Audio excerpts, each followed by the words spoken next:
Appreciate it. Thank you. Okay. Hey, thanks everybody for coming out. Appreciate it. So we're here tonight to talk about something that's very common, arthritis. So does anybody know anything about arthritis? Anybody know anybody that's been affected by arthritis? Anybody here have a knee replacement or hip replacement? So you know, rhetorical questions, but it really is a big deal. It really affects a lot of people. It's responsible for billions of dollars spent in the United States and abroad for medicine. So it's a big deal. I'm going to walk in front of it real quick.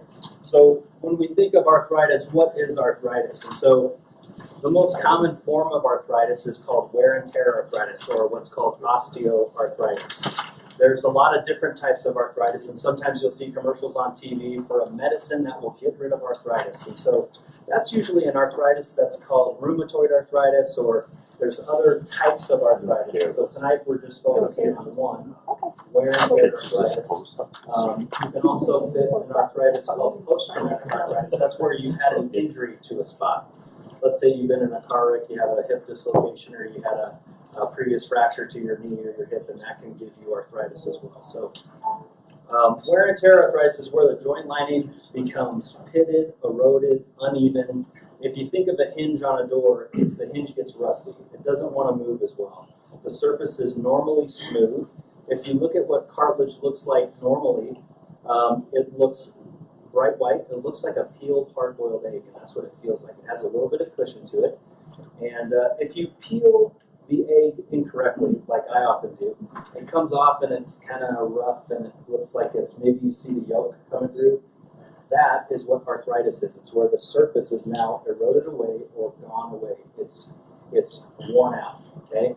So another example would be like a welcome mat. It gets used too much and it starts to get threadbare and there's no more carpet left on it. So you can see the bone. The bone reacts to the extra force and it creates these pits and cysts can develop and bone spurs can develop. And so people that have arthritis will often complain that they get a lot of mechanical symptoms in the joint. It creaks, it pops, it catches, it locks, it doesn't move as well as it should. And so that's where you get these bone spurs and those kind of things. Obviously, if you have a joint that affects you in that fashion, it can definitely affect your daily living. It can make it so it's not fun to get up, it's not fun to walk, not fun to stand. That's why at Walmart you see everybody vying for the electric carts, because there's a lot of people with arthritis who need to use those things, right? And so we can start to see it pretty young, but usually we'll see most of it happen in the late 50s and 60s and 70s, obviously. Unfortunately, it can affect women more commonly than men, but the main symptom is pain. You can also get swelling. You can get all those mechanical clicks, catches, pops, sharp pain that something just didn't move right. And they can also get stiff and swollen. You can lose your range of motion. And so for the hip, that's kind of a big deal. For the hip, that means it's hard to stand. It's hard to move. It's hard even to lay down. It's hard to roll over on the side of your hip. So it can really affect all aspects of your life, not just getting up and maybe you can't play golf that day, but maybe you can't even get to sleep that night. So a lot of pain and problems with that.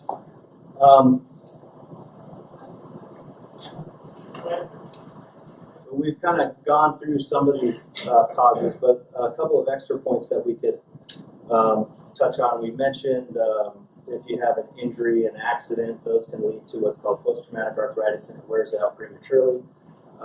If you're carrying a little bit more weight around than others, you may wear it out more. If you think about it, you can think of it kind of like a car versus a semi-truck. A semi-truck or a dump truck is going to, I'm not calling anybody a dump truck in here. I'm kind of a big guy as is, so I'm probably carrying a little extra weight around, but sometimes I can feel it on my joints. So people who are heavier or obese, they have an increased risk of that. Dr. Brimhall doesn't. It can cause, eventually it'll also potentially cause deformities. It can cause contractures of the joints to where the joints won't move. You can't get them to move that direction. Sometimes I'll see people who walk in like this and it's not their back, it's their hips, they're flexed and they're contracted. They can't extend them fully. And so deformities can develop with that. how do you treat arthritis? And so, obviously, if it hurts, don't do it, right? You can not do something. If it hurts to get up and get out of bed, just don't get out of bed, right? Sounds like a great solution. No, that doesn't work. You still gotta be functional. So weight control can help. If you imagine if you were the way the joint works is a lot of force goes through a small point. So it's kind of the same idea when it snows. Maybe next week. We're ready for snow. Probably not. No, but if it snows and you walk in the snow, you're going to sink into it, right? Unless you put a snowshoe on or a ski or something, and that'll hold you up. And so if you put a lot of force through a smaller space, like a joint, then it has more force on that surface. And so if you can control some of your weight, it may make it so you can have a more tolerable lifestyle with less pain. Exercise is good for joints. It's good for arthritis. And so one of the main treatments of arthritis is physical therapy and exercise and trying to keep the joint as mobile and as keep it as pliable and have as much motion as possible. Anti-inflammatory medicines like Celebrex, Motrin, Aleve, they're over the counter. We can write scripts for them. A lot of people can't take them because they're on other medications. Blood thinners, you can't take them. If you have kidney disease, you can't take them. And there's a lot of other reasons you wouldn't be able to take them or tolerate them. If it causes stomach pain, 10% of those people who have stomach pain on an anti-inflammatory, they're going to develop an ulcer. So obviously there's some risks of taking these kind of medicines. Even the over-the-counter versions, there's risks. And then steroid injections. So specifically for the hip, the steroid injection is kind of a big deal. It takes a long needle to get down to the hip. And it also, you don't want me just poking blindly around your hip. There's some important things there, big blood vessels, nerves. And it's a hard joint to hit because it's so deep within the body. So typically we have to use some other form, like an x-ray or some other type of imaging to be able to do that, which can be done in clinic, like if we injected a shoulder or a knee or a finger joint. That's pretty easy to hit. But a hip joint, that can be a big deal, and it uses a lot of resources to do that. So it's not super convenient for a lot of people. Obviously, we kind of touched on this a little bit, but exercises decreases pain. It can improve flexibility and can help maintain weight. Obviously, a healthy diet, including calcium, vitamin D, a little bit of sun exposure, healthy lifestyle can help. That can help keep your bones strong. And if you think about it, your bones support the cartilage that we're talking about. And so if your bones are more weak, then you'll have more problems with arthritis. All the medicines that are commonly used, so Tylenol, anti-inflammatories like we talked about, there's topical anti-inflammatories, there's creams and salves, and certain people may have their special remedies and things like that. And all those things can try to help to improve pain and swelling and maybe distract a little bit from the pain that is caused by arthritis. Narcotic painkillers, if we touch on that a little bit, for narcotics, not a really great medicine to use in a chronic situation because your body builds a tolerance and actually will end up having more pain in the long run. And then there's the different types of injections, the corticosteroids, which is cortisone shot, that thing. And then there's also hyaluronic acid, and that's been approved for injections of knees, but it's hard to get it approved for any other joint injection. So it's not used very often in the hip. Obviously, the side effects for all those types of medicines. So then we would talk about surgical solutions. And so the surgical solution for hip arthritis involves a little bit of a discussion about the anatomy of the hip. So if we look up here, you can see that there's the pelvis bone, which is kind of a funny shaped bone, looks like a pretzel, but it has a cup in it. And then the femur bone, obviously, is your thigh bone, and it has a funny shape at the top. These bumps are there to have muscles connect to. And then this portion of it, the neck and the ball, that's where the articulation happens, the ball of the socket. And so in this hip, it shows a nice smooth ball and a nice smooth socket. When we talk about doing a hip replacement, we're talking about recreating those surfaces because those surfaces have gone bad. And so somehow we got to create a smooth cup and we got to create a smooth ball. And so in that situation, we use these common type of implants, which include a stem that goes down into the femur bone after it's cut and prepared. And then also the cup gets machined with, I don't want to get too gruesome, but with a device that looks kind of like a spherical cheese grater. And so it machines that bone and prepares it so that this cup can ultimately grow into it. It has a special coating on it that allows it to grow into the bone. And then the bearing surface, or the thing that are actually moving together, is a ball, and most commonly it's metal. And then it moves with a specialized superplastic, which is called a highly cross-linked polyethylene. And when we talk about doing that surgery, you imagine the picture looks really nice. It looks like a nice slender implant going into the thigh bone and a nice cup with a little ball, and everything looks nice and tidy. But the thing they don't show is they're not showing the incisions yet, and how the heck do we get that thing in there? You know, if it's hard enough to do an injection, how do we get all that metal and plastic in there? And so we've kind of gone over some of this stuff. The socket, basically, once we can fit the socket into the bone, we wedge a metal cup into there, and then it holds it very tightly, and the bone will grow itself or spot weld itself to that metal. Once you have that metal, what we do is we press fit into that metal. It's kind of machined and designed to accept a plastic liner, and then we put that plastic liner then in position. And then what we do once we get that liner in is then we put that stem, and they have different shapes and different technologies for these stems. They can be cemented, they can be press fit. There's different. We can talk shop about those kind of things, but basically we're potting a piece of metal to recreate a stem or a platform to be able to put a new ball in place. Okay, so we want to have something that's going to be sturdy and that's not going to shift or move or change. If you imagine what would happen if it shifted or moved, this determines the length of your leg. And so if that were to shift, then your leg could all of a sudden become shorter. Okay? So that would feel like you're walking and all of a sudden you're stepping into a hole. Okay? Now if I screw up putting this thing in, I maybe make it too long, and then it feels like all of a sudden you're walking kind of goofy where you're, every time you step, you feel like your leg is longer. Now, if I gave you a shoe to wear and one side had a really thick sole, after a while, your other hip would probably hurt, and your back would probably hurt, and your knees would probably start to hurt, and your feet would probably start to hurt. So it really is kind of an important thing to make sure we get it right. And that's one of the things we'll also touch on today with this hip approach that we're going to talk about, is we have some tools that we can use that can make this a little bit better, as opposed to just guessing, right? And so then we, on top of that little stem, we put the ball, and then we relocate the hip back into position, and we trial it and check it and make sure that it works and that we like the feel of it. And so I'll turn time to Dr. Brimhall for the discussion of this specific approach. Thank you. First of all, I just wanted to thank our sponsors, the hospital, and that's Jeffery. It's nice to have them here and provide this opportunity for us to speak to you.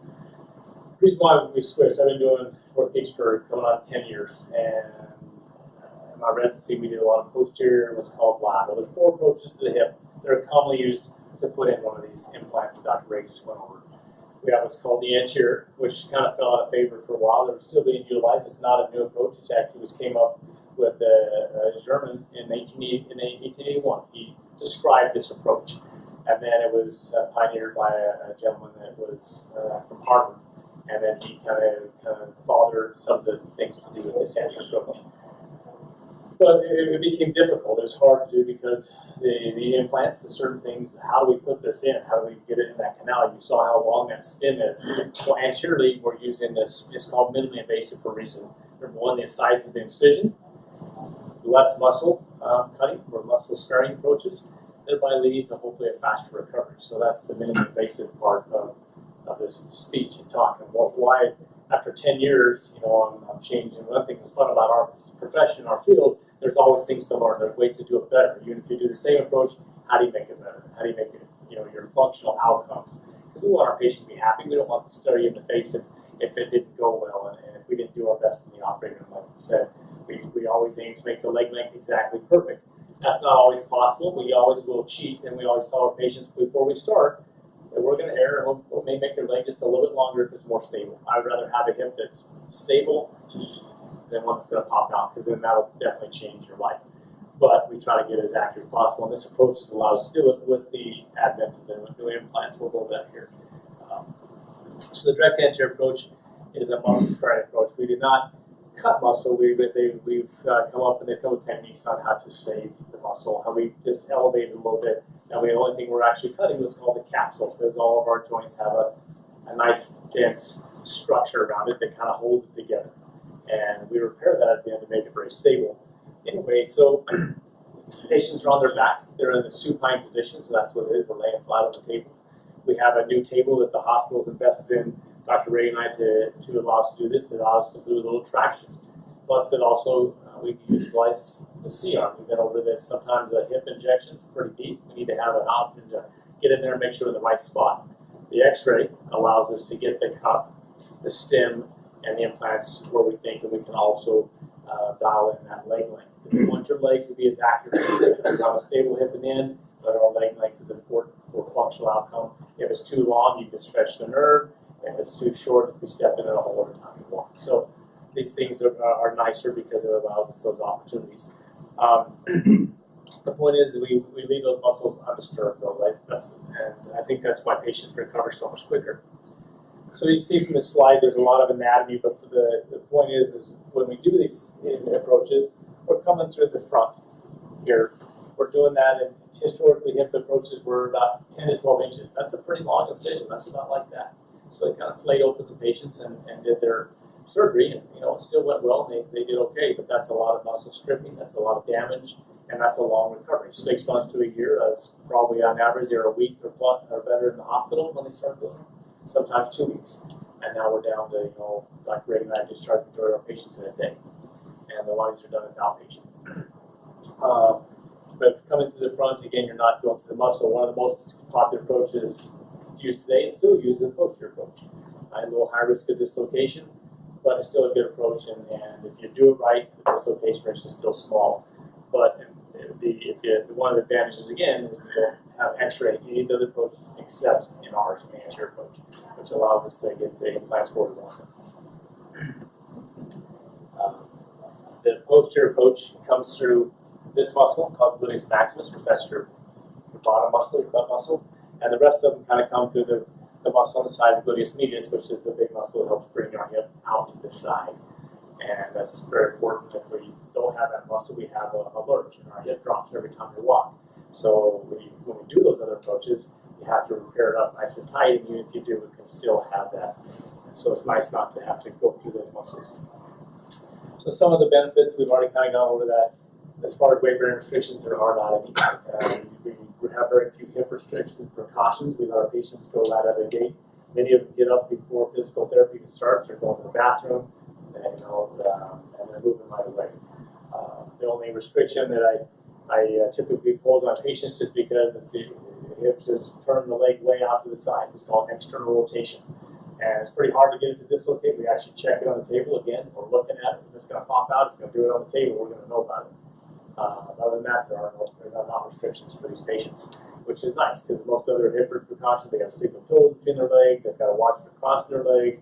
They can't flex too far. They definitely can't cross their legs, maybe forever, but definitely not for 5 to 6 months. So this has changed a little bit of way as far as recovery. It's all about recovery. How fast you recover. So we kind of went over some of this too. Less muscle trauma because you're not cutting through muscles. Recovery time less. Length of hospitalization, less 1 to 2 days as opposed to typical 3 to 4, which was what I used to do the other approach. And then fast return of activities. What are those activities? Pretty much whatever you want. I mean, we try to slow people down a little bit for the first month. Physical therapy was how long after physical therapy? Well, there's a new study that was just published not too long ago that there's some surgeons that are not even sending their patients to physical therapy. They are for 2 to 4 weeks as opposed to 3 to 6 months is what it was previously. We typically send our patients physical therapy. We feel that it's helpful. It gets them on the right path. It's like having an athletic trainer when you go to the gym. We need that initial time to say, here's what to do, here's your only precaution, and once they're stable. And then plus physical therapy, seeing our patients every week. If there's any problems, we want to know about it. One main thing on the anterior approach I've seen as far as complications is, an incision. It's in the front. People have a big belly, it's going to rub on it. Plus, we stretch the skin, so that's the one the only complication I've seen really with it thus far. So candidates, pretty much everyone's a candidate, especially it depends on the surgeon's experience and expertise. On our first several, we looked for patients who are the ideal. Thin, women are easier than men. If you're short and squatty, it's pretty difficult to do these because your muscles are compact. And so we kind of chose our patients initially. We're getting a little bit more cavalier and doing them on pretty much all of our patients now this way because we're seeing the benefits. It takes a lot longer to do it, but the outcomes is what we're looking for. Patients with severe deformities. Dr. Reagan mentioned arthritis. There's individuals that have it's called hip dysplasia, where the hip's not even contained in the socket. There's individuals that have dislocations, previous pelvic trauma, and these individuals are quite difficult. Heterotopic bone, that's just a term for bone in an abnormal place. And these all make a hip replacement, no matter what approach you use, difficult, and the anterior maybe more so. So just briefly on the longevity of the implant, this is a question I've had since I got into practice. This is what I heard from residents. They were always asking. When I started my residency, most of my attendees would say you'd have 5 to 10 years and you'd have to get your hip replaced again. That sounds, or your knee or whatever. And now, the average was 10 to 15 years. And so a lot of the data and the studies we're seeing now with some of the newer implants, like with Smith & Nephew and the Oxinium, where we can see up to 30 years or maybe more, depending on, how the patient wears it. Put in a younger patient who's in their 40s, which is often the case. They're going to be out maybe trying to run or bike and do a lot more high impact, thereby wearing out maybe a little bit quicker. But we're still expecting in a normal person, we can see we're hoping at least 15 years, maybe 30 plus in some of these individuals. And if they get complications, infections, some of these things, that might change it. But otherwise, as long as we put in like we say we're going to, and the surgery goes as we expect, we want to not have to revise it, hopefully ever.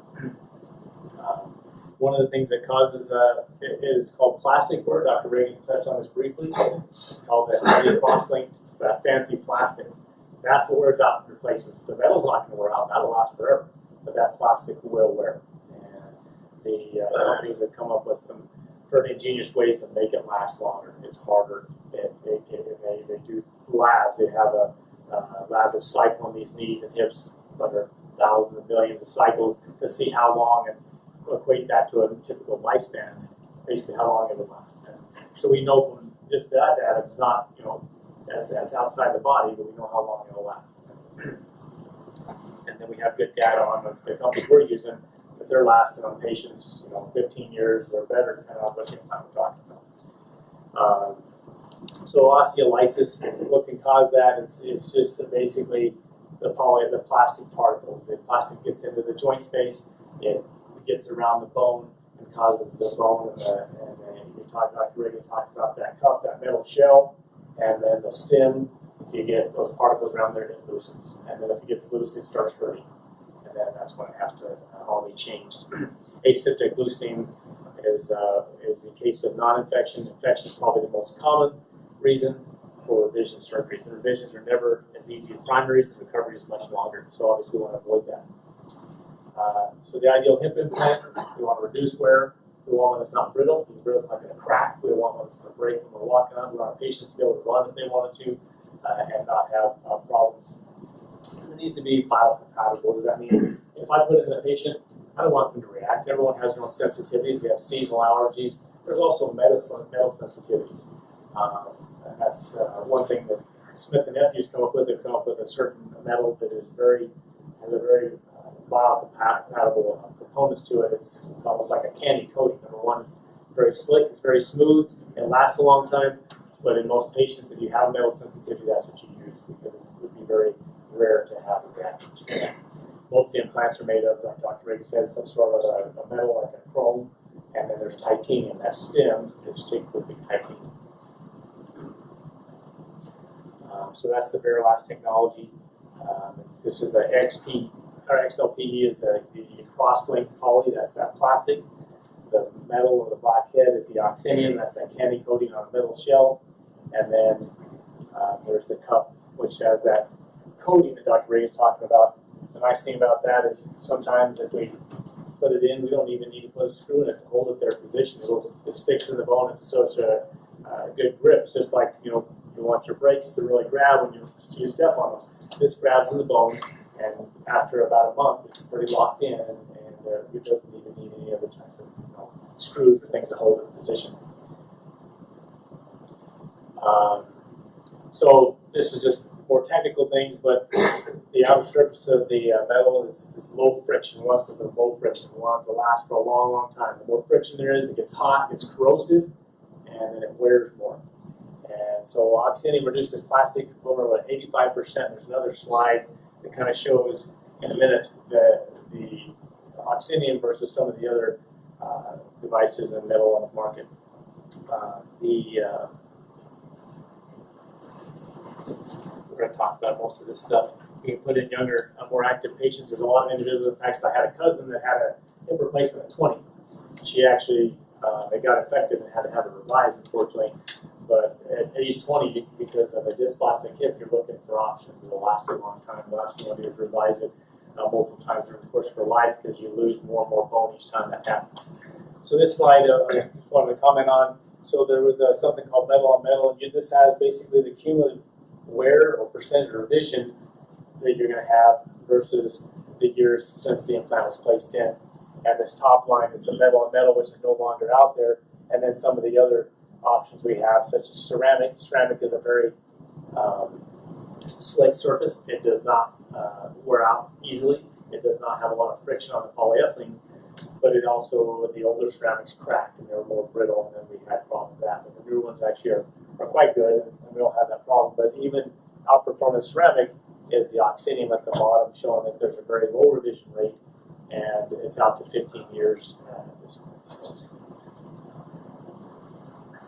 So everyone wants to know what they do after surgery. What are we going to do? What are my restrictions? We've already gone over that. Basically, again, physical therapy, and our patients typically start, we like the first day. If it's done towards the end of the day, we'll start the next morning. By the end of the afternoon, most patients have gone home, unless there's some reason not to have them go home, because they're typically independently ambulating. They're able to get to the bathroom, and they're on a crutch or a walker. Within 2 to 3 days, we expect them to be, they may still be in a walker, but has their own conditions they come in with. If you're 80, you're not going to be as easily getting around as someone who might be 55 or 60. But even despite that, within a month, we want all of our patients pretty much off the ball, set to walking devices, unless they need it for balance. We have more balance, but that's when some of us fall. And then our follow-up is typically, I use this in my practice, 1, 3, 6, and 12 months. In 12 months, I get an x-ray. You can see if there's any signs of plastic wear, if there's any evidence on x-ray of the implants being loose, aseptic loosening. Otherwise, it's more or less just to make sure my patients are doing well in here.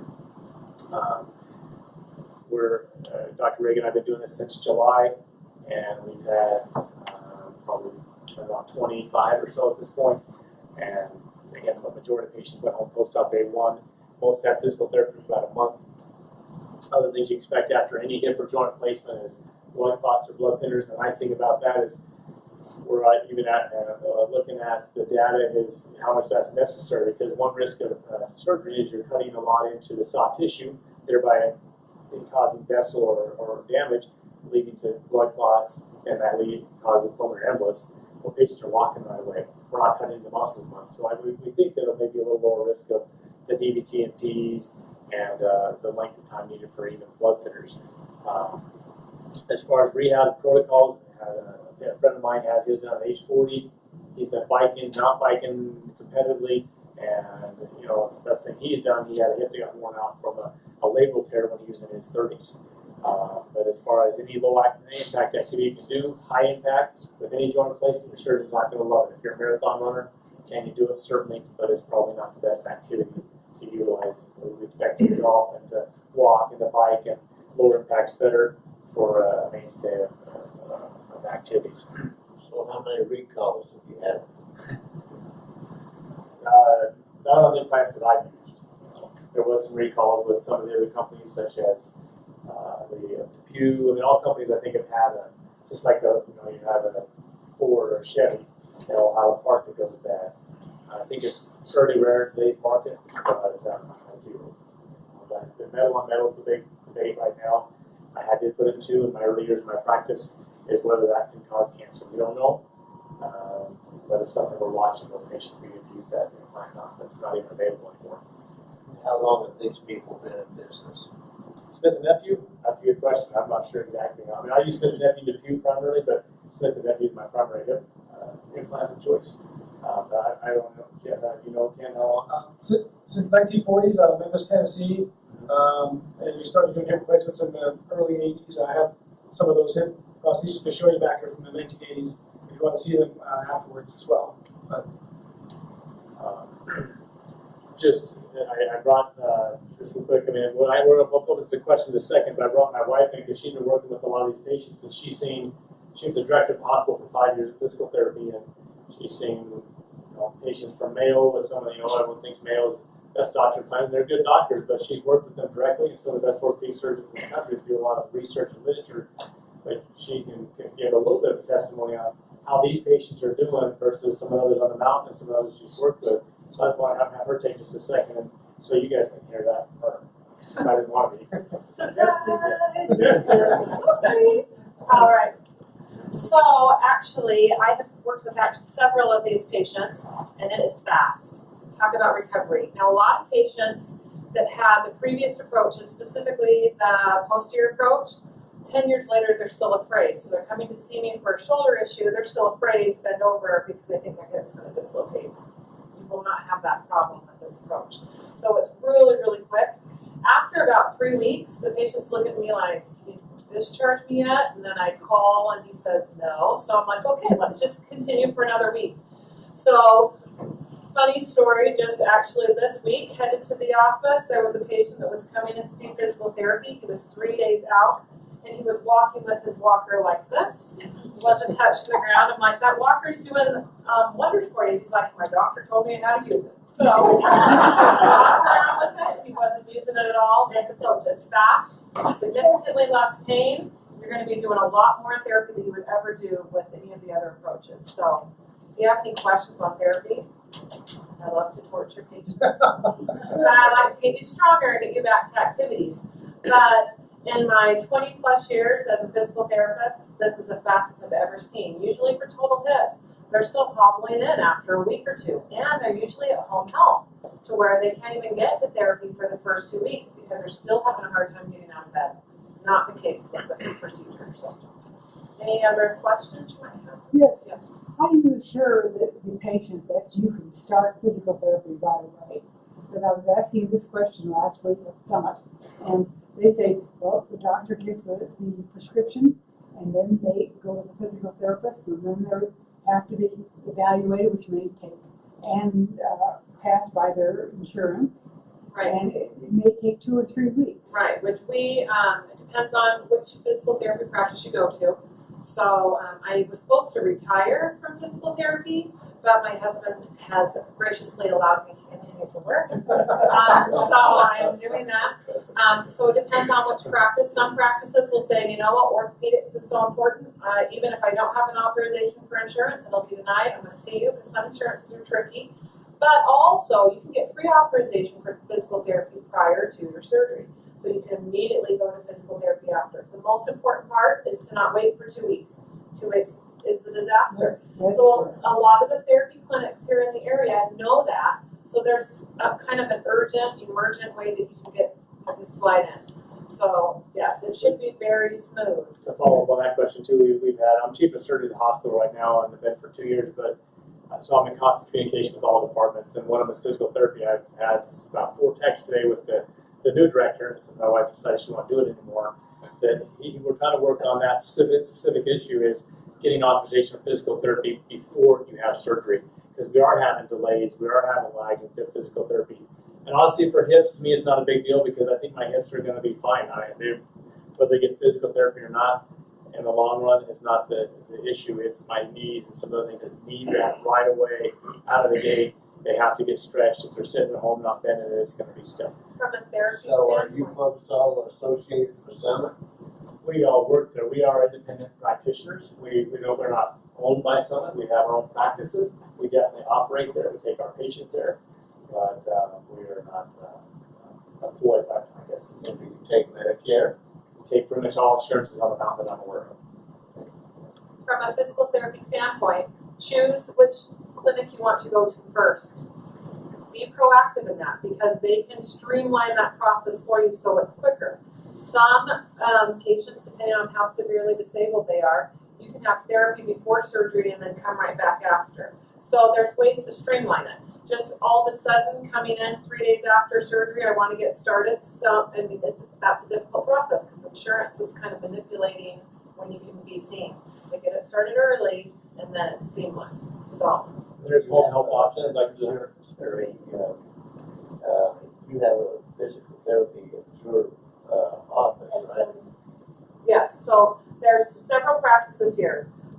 There's Summit Physical Therapy. There's also White Mountain Physical Therapy, New Horizons Physical Therapy. So it depends on also where you live. Alpha Omega Physical Therapy, and there's a PT in Springerville, and then there's also Aspen Physical Therapy. So there's lots of therapy practices that you can go to that aren't necessarily affiliated with Summit, but all these, a lot of them know where to go.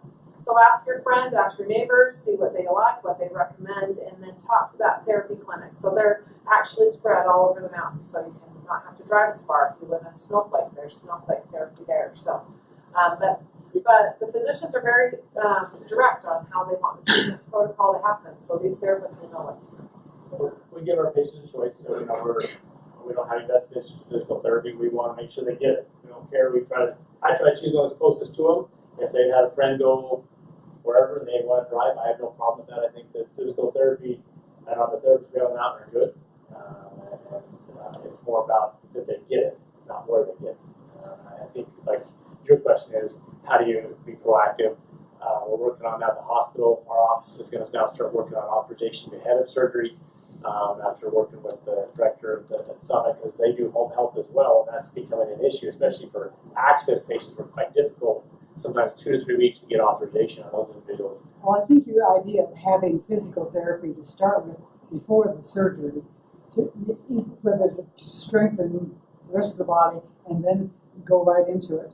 So That's that you that's don't have ideal. any delays whatsoever. Right. That's a wonderful idea. Only disadvantage of that is there's a lot of limits now in physical therapy, Medicare included. Access gets like 13 to 15 visits tops a year, so you have to be a little careful if you think you're going to need a lot afterwards. We do a lot of other surgeries such as shoulders. They'll take 3 months of physical therapy, and you kind of have to save some of those visits. So we do take that into account. I mean, I agree with you. If you have a deconditioned patient, I send them to pre-op physical therapy. Otherwise, I try to save it for after because of the limits. Maybe just a couple of times. And they get established. I think that's a good point.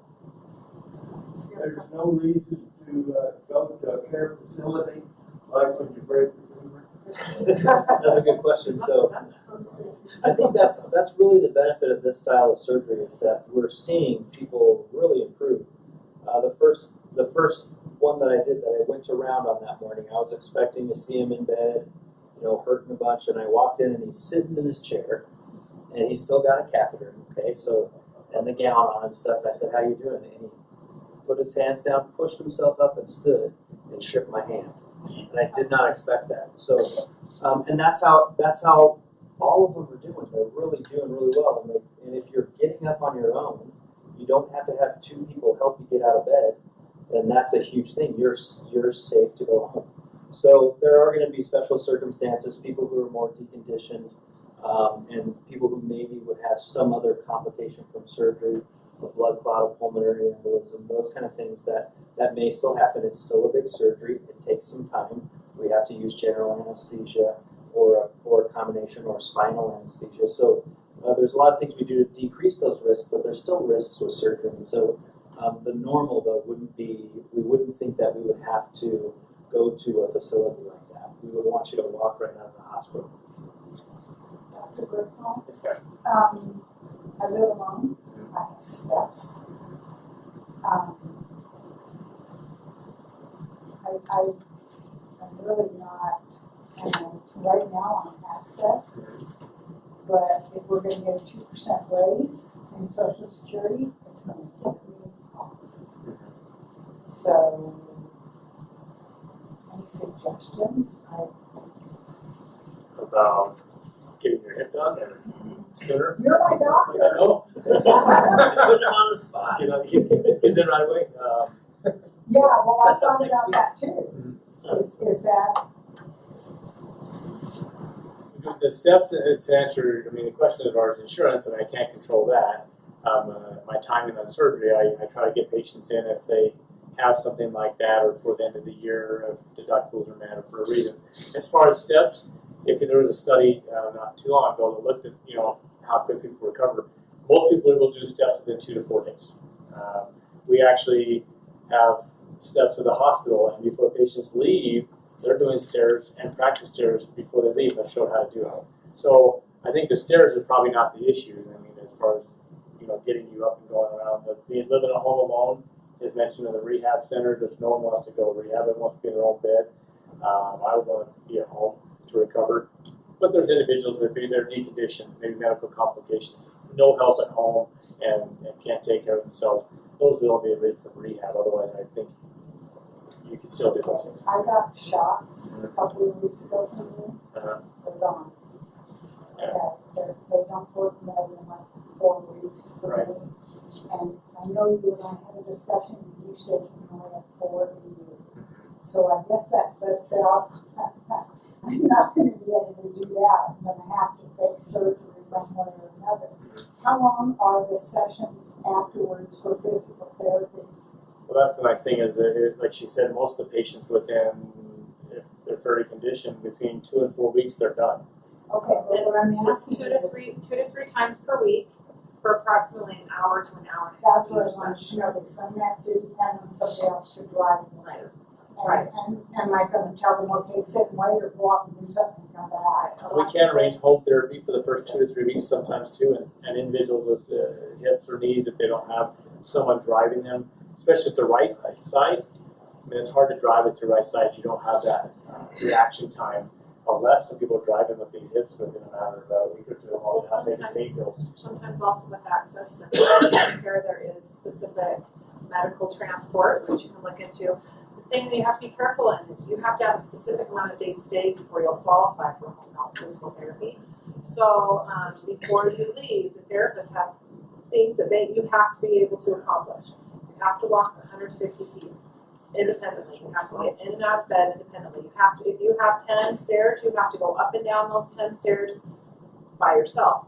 That will then give you the okay to go home.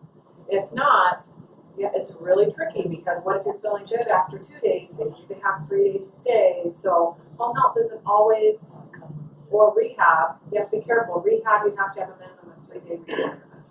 Right now, I'm dependent on, not dependent, I don't mean that like I'm a drug addict, but Dr. Turgeon is my doctor, and I am using tramadol. And I'm supposed to take one every 6 hours. I have not been doing that. I've been very sparing with them. I take one at night so I can sleep, and I try sometimes to not even take anything during the day. Is this, I don't know what else to do. Well, I think that your other comment on the steroids, Dr. Reagan spent a good deal of his time talking about conservative treatment. When I first started, 9.5 years ago, we could just go into a total knee or total hip. We pretty much boarded it and did it. We had a little documentation, but now we have to kind of dot the I's and cross the T's, so to speak, on each one of these bullet points that have to be commented on for arthritis. And did we do that? The anti-inflammatories, the activities, the daily living restrictions, steroid or maybe hyaluronic acid injections. So in your case, you have an injection that lasted 2 weeks or 3 weeks. Clearly, that's what we would document is it's not going to work for you. Thereby, we can potentially get your insurance to authorize the surgery. You can prove it to them. This is where she's on pain medication. She's been doing all these other things, and we try to steroid shot it lasted 2 weeks. Unless it lasts a minimum of 4 months, it's probably not going to be an effective treatment for you long term because you don't want to do that every 4 months for 10 years. Well, I was walking in the park every day, and then it got to the point where I was limping so bad I couldn't even walk around the park. That doesn't mean I'm not active at home. I am active. I spent half a day raking leaves, and 2 days ago I spent half a day raking vine leaves. Doctor, is there Is that okay? I mean, I can't walk in the park. I'd like to. Right. but I don't wanna live on pain pills to do that. But the point of that is, I mean, that's what Dr. Reagan was talking about, his arthritis portion of this lecture is, it's affecting your activities of daily living. You're restricting yourself by what you can do because of the pain. And if you do too much, you pay for it later. You're taking tramadol, or you have to sit on the couch for a while, or maybe the next day you're down, or you can't sleep at night. And so these are things that are easily documented, and I think once you've proven to yourself and to, it's easy to get this authorized to move the next step. In your case, I think would be a replacement of hip surgery. I just didn't notice that, maybe I overlooked it. Is there a noticeable weight difference when you add this? Is it lighter, heavier, than the The weight of the average implants. joint? You can actually go back there and there's some implants to play with, and that's the exact ones we put in. So you can feel how light they are. There's probably not a big difference, although you don't really have anything in the canal. It's the nice thing about the implants, like I said, they're made for this approach, and they're fairly light. But when you do cut off some bones, so the net weight, or you could probably net weight a few ounces of what you have. I would say what you have. Yeah. Any other questions, concerns, thoughts? Well, okay, one question, what are your restrictions on range of motion? Like, for instance, crossing the media of your leg, and that sort of thing, which you have in the old hip replacements. In this approach, it's always been documented as there really are not restrictions, but I feel that there truly are, because the last thing you want to do is have an issue. We check it on the table and it's very stable. We just avoid the patient from turning the foot. We're not ducks, and we're going to turn the foot all the way out. It's called external rotation. So turn the hip and leg way out here. It's not a position we should ever be in. Otherwise, crossing your legs, all those things are fine. We do stretch the muscle a little bit in the front. The hip flexors, brings the hip up. So it's a little tender if you're doing that. So we try to tell patients, don't do resistive, or the therapist. Can you get your knee to your chest, for instance? You could. It's sore if you do that first because it hurts, and you're also stretching that incision. So we try to slow patients from bringing that knee way up right away. Within a month, though, that's fine, because the incision's healed and your hip flexors aren't quite as irritated. Yeah. If they change my insurance, if I go into this before it changes, will they still honor my 1, 3, 6, 12-month costs afterwards for follow-up? Yeah, I mean, well, those things you have to talk about insurance and how I have to look what you have. You have, your insurance. I have Medicare and Access. We'll talk about that afterwards. But yeah, we would work that out some way or another. Okay. I mean, for 3 months you're covered in what's called the global fee. So we do surgery. There's no charges for 3 months anyway. So all those are that time of the surgical cost. And just to touch on your injections, so sometimes we'll do these injections, you may get temporary relief. The good thing about your injection is we know that it worked. It was your hip. They injected your hip and you got relief. I did. And so when we do your hip replacement, we would expect that you're going to get relief. It's not coming from your back. It's not coming from anything else. It's coming from the joint. So the good thing about it is now you know that when you go into a hip surgery, it's a little scary. Surgery's scary. But now you know that you're going to get that if everything goes well, you're going to get a great result because it's already tested, right? You know what it feels like having that hip pain come down. Oh, yeah. How do you tell exactly where I'm already doing 3 next week. Yes. How do you tell exactly where the pain is coming from? Your back, I've had. That's a good question. That's one reason we use, and Dr. Reagan and I use often these injections, because if you put these injections under the fluoroscopy in the hip joint, it shouldn't, alleviate pain coming from the back, or from sore muscles, or from knee pain. There's different things clinically that we look for. Let's say a back is another cause of hip pain, right? It radiates sciatica, goes down to the back of the butt, down the back of the leg. So clinically, we look for these and do some testing to determine if it's back, hip, and some of that. If we see a real bad X-ray of a hip, though, first thing we're going to do, based on your history and your exam, probably do an injection like this lady had, and see if your hip pain and your pain that you're having goes away. Then we can tell. Or maybe it's not the hip. I've had patients who we thought it was the hip, and it was more sciatica. So then we started focusing on the back and went a different avenue, and that was their main complaint at that time. But honestly, hip pain, and we didn't touch on this a lot, but a lot of times we have arthritis to the hip, or it's groin pain. People complain of pain across here. This is where we hurt.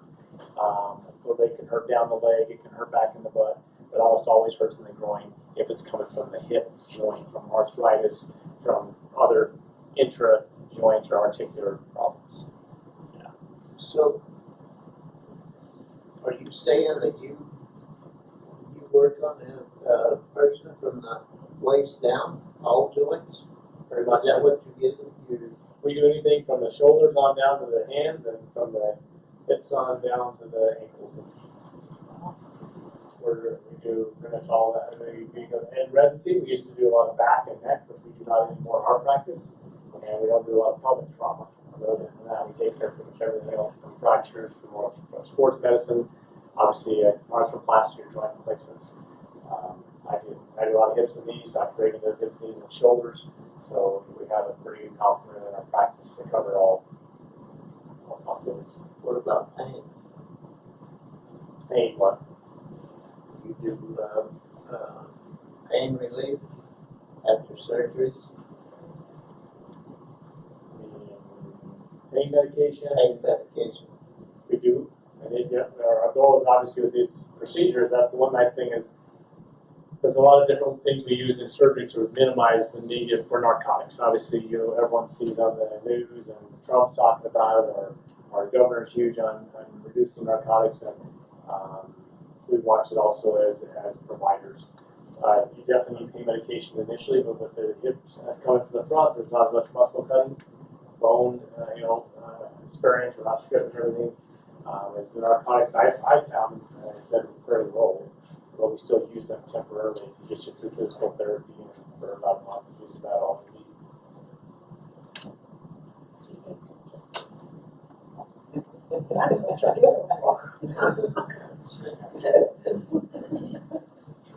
But for chronic pain, we don't treat that like for backs. I think we have providers in the community that's their job. If someone has a bad back, it may never get better, and that's the reality of backs and some of these other chronic conditions. We just typically don't handle that in our practice. We get our patients through their surgeries as long as they need, and then try to get them off it safely.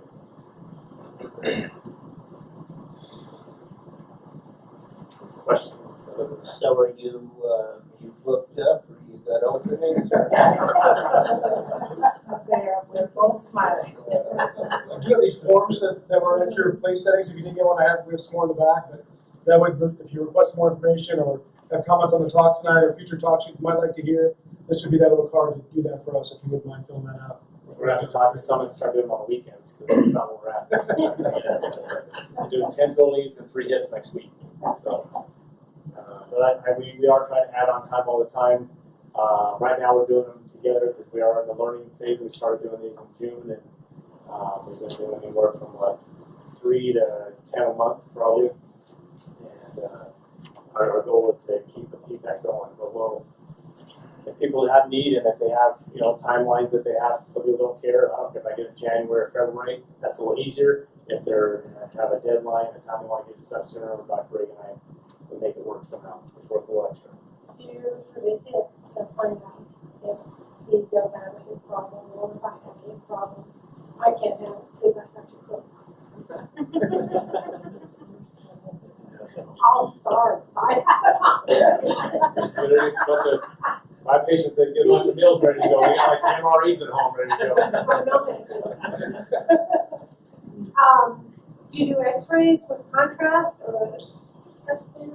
For hip arthritis, typically an X-ray is about all we need. Occasionally, if there's some severe deformity, we might get a CAT scan, but fairly regularly it's just X-rays. So you normally just do both hips? Are you talking about, as far as replacement, or just X-rays in both hips?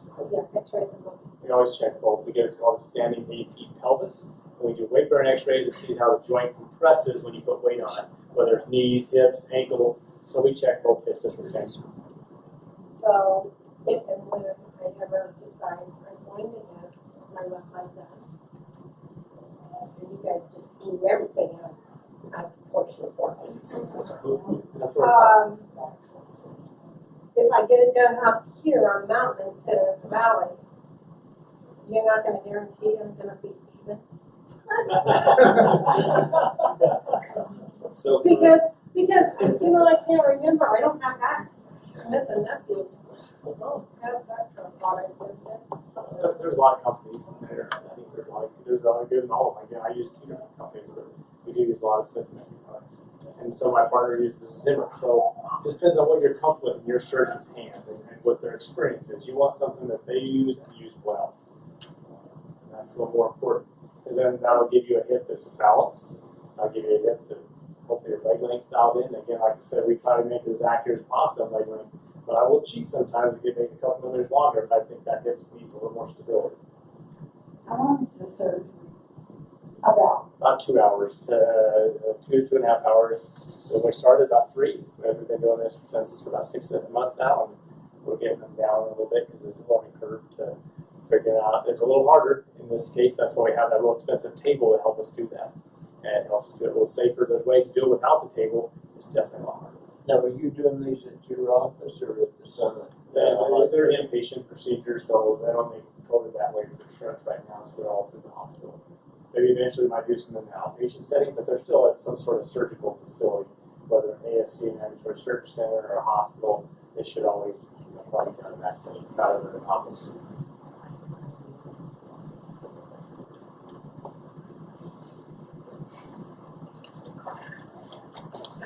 All right, thank you very much, guys. Thank you. Good job.